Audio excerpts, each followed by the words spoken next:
आपको दिखाते हैं 9 महीने का जंगी सीन कैसे आगे बढ़ता हुआ। ये देखिए 9 महीने का जंगी सीन। पहले ये कीव इंडिपेंडेंट का जो दावा था उसको और अच्छे से समझाते हैं आपको, रूस को नुकसान का। क्या इस वॉर में वाकई 85,000 रूसी सैनिक मारे गए हैं? यह दावा है कीव इंडिपेंडेंट का। उन्होंने करीब 3,000 टैंकों के नुकसान का दावा किया है रूस को, 4,000 फ्यूल टैंक, करीब 1,900 आर्टिलरी, यूएवी 1,500 से ज्यादा। यह कीव इंडिपेंडेंट कह रहा है कि रूस को नुकसान हुआ है। 400 MLRS जो रॉकेट निकल रहे थे, भी आप सीन देख रहे थे, ये मल्टी लॉन्च रॉकेट सिस्टम थे। ऐसे 400 को उन्होंने नुकसान पहुंचाया है रूस को। 278 फाइटर जेट्स, समझिए 261 हेलीकॉप्टर्स, 500 से क्रूज मिसाइलें, 209 एंटी एयरक्राफ्ट सिस्टम।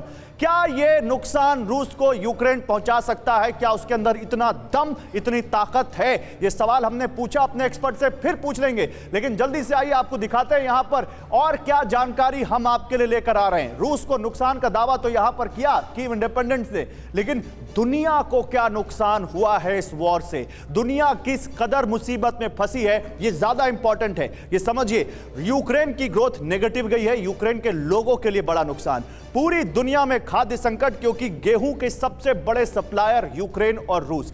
अमेरिका में मंदी की छाया, यानी दुनिया में मंदी की छाया।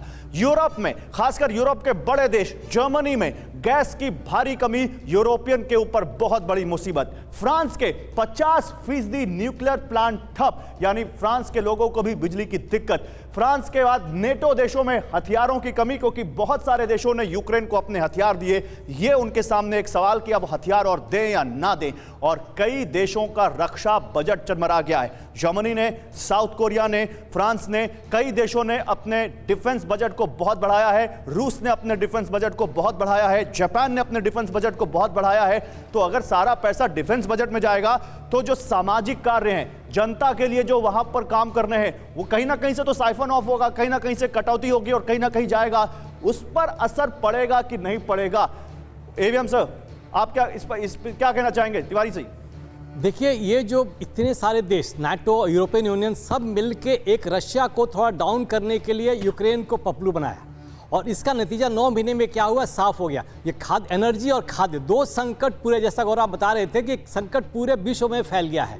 अब इन देशों को भी समझना चाहिए कि हमारी जनता कब तक इसको टॉलरेट कर सकती है। यही पूछ रहा हूं, क्या ये देश समझ रहे हैं? क्या यूरोप ने, क्या अमेरिका ने समझा है? और क्या जेलेंस्की के रिप्लेसमेंट की कोई संभावना आपको दिखती है? क्योंकि ये खबरें फिजाओं में हैं कि जेलेंस्की को रिप्लेस कर सकता है नेटो और वेस्ट। ये देखिए, ये तो अभी विंटर्स बिल्कुल सेट इन कर गया। ये तो इनको पहले ही समझ में आ जाना चाहिए था। ये आश्चर्यचकित बात है कि ऐसा इन्होंने क्यों नहीं कर रहे हैं और इस एक्शन में क्यों डिले हो रहे हैं। अगर जेलेंस्की को फरवरी एंड में ही हटा दिया होता तो प्रॉब्ली ये वॉर ही नहीं होती।